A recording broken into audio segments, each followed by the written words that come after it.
10 ঘন্টার রেলযাত্রা শেষে মাত্র 7 ঘন্টার জন্য কিয়েভে পৌঁছে গেলেন ভারতের প্রধানমন্ত্রী নরেন্দ্র মোদী। 1991 সালে সোভিয়েত ইউনিয়ন থেকে ইউক্রেন বেরিয়ে আসার পর এই প্রথম কোনো ভারতীয় প্রধানমন্ত্রী পা রাখলেন দেশটিতে।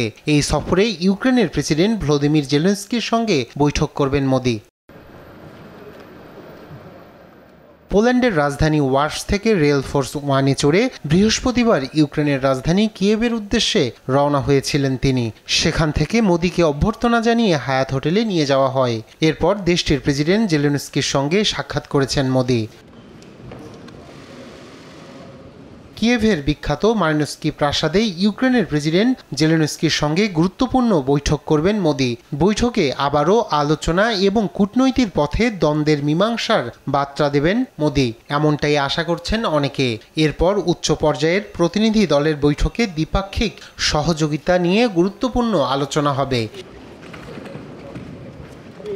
এছাড়া এ সফরে ইউক্রেনের জাতীয় জাদুঘরে শিশুদের স্মৃতির প্রতি শ্রদ্ধা জানান নরেন্দ্র মোদী।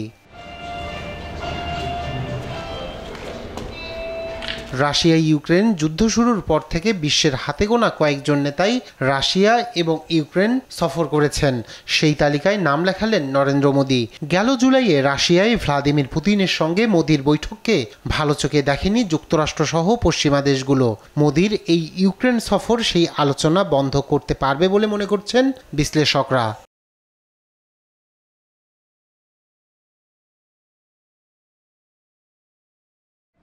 এ সফর উপলক্ষে সামাজিক যোগাযোগ মাধ্যমে মোদী বলেছেন, বন্ধু ও অংশীদার রাষ্ট্র হিসেবে আমরা আশা করছি এই অঞ্চলে দ্রুতই শান্তি ও স্থিতিশীলতা ফিরবে। আর ইউক্রেনের প্রেসিডেন্ট জেলেনস্কি বলেছেন, মোদীর সঙ্গে সাক্ষাতে বেশ কিছু নথি স্বাক্ষরিত হতে পারে।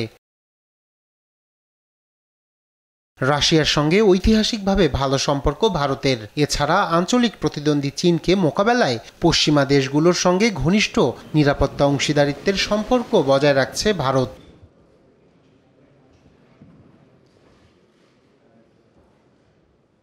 2022 সালের ফেব্রুয়ারিতে ইউক্রেনে রুশ হামলার শুরুর বিষয়ে কোনো রকম নিন্দা প্রকাশ থেকে বিরত ছিল ভারত।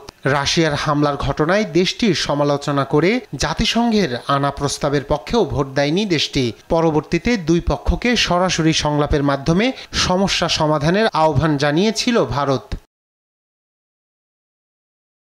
রায়হান কবির শুভ্র, নিউজ ডেস্ক, দেশ টিভি।